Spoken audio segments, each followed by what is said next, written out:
What's up, YouTube? I'm back again with another video, man. Make sure you like, comment, subscribe, and we're gonna get right into it. Now, this video I decided to give y'all some new scenery. You know what I mean? I know I be in front of the whiteboard, but this is just gonna be a conversation between me and you, how to get rid of these collections on your credit report, right?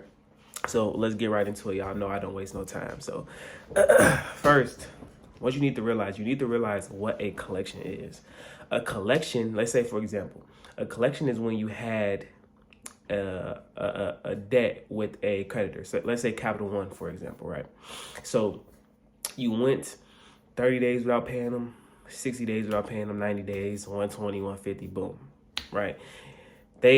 Capital One, they charge off the debt, right? And when they charge off the debt, they basically forfeit their right to collect on it because they already charged it off. So sometimes they'll sell it to a collection agency, right? And the collection agency will buy this alleged debt.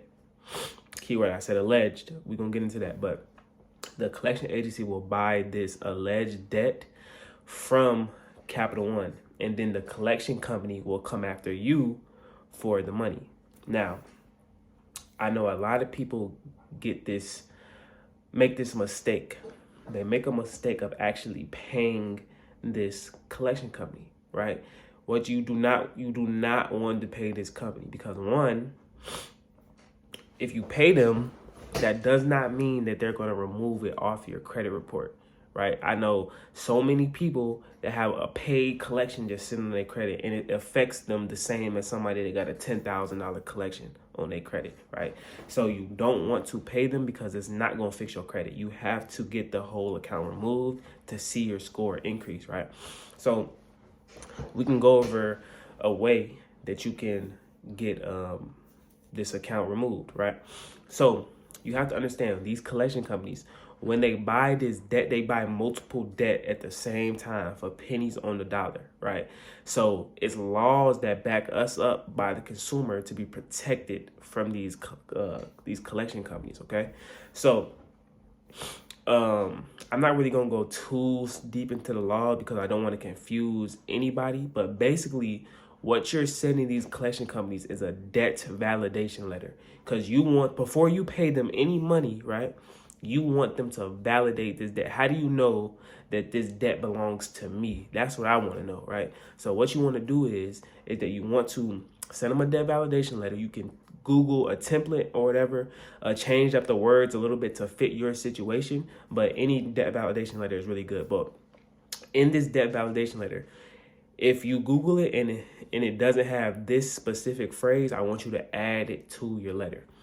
What you want to do is you want to demand a copy of the original contract signed with your wet signature that they have on file, right? You want to request this because, like I said earlier, they buy multiple debt at the same time. They buy screenshots of a whole thing, portfolio of debt, right? They're not going to have your original contract, right?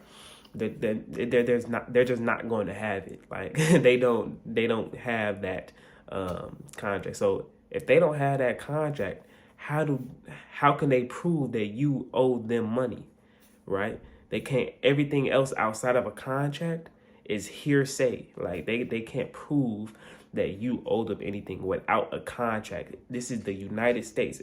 Every time you do business, you sign a contract, right? So if you don't have a contract with this collection company, you have done no business with them. You don't know who they are, but they're now just all of a sudden coming after you for some alleged debt, right?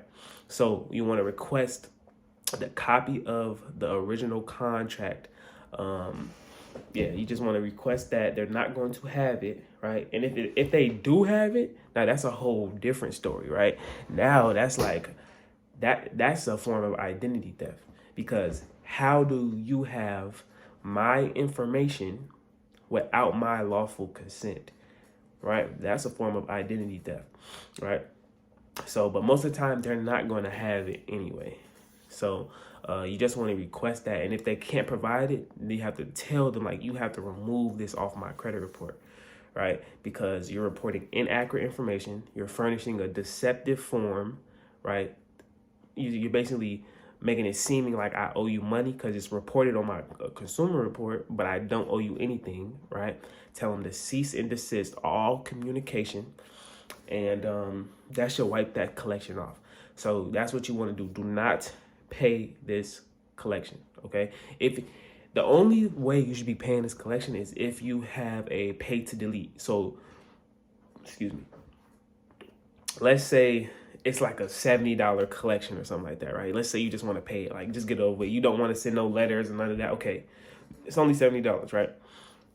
What you want to do is you want, before you pay anything, you will want to send a letter to them, basically saying you want to get something in writing from them saying that if you pay this 70, that they're going to delete it from your credit report. You need that in writing. Now, if you have that in writing, then boom, now you can just pay the 70. Y'all good. The collection get, wiped off, right? But if you do not have that pay to delete, you do not want to pay these people because you don't owe them any money, right? That's like you owing me some money, right? I charge it off, which means I write it off on my taxes, and then my brother come to me and be like, hey, let me buy that off you. And then my brother comes to you trying to collect it. Y'all know me. Y'all don't even know what my brother look like. Y'all don't know him. Y'all haven't seen him before. You like, who is that? Right? So you have to be an interrogator, right? So you have to ask you got to ask my brother, like, bro, where's the contract? I don't owe you anything. I don't know who you are. Like, I'm not giving you no money unless you prove something, right?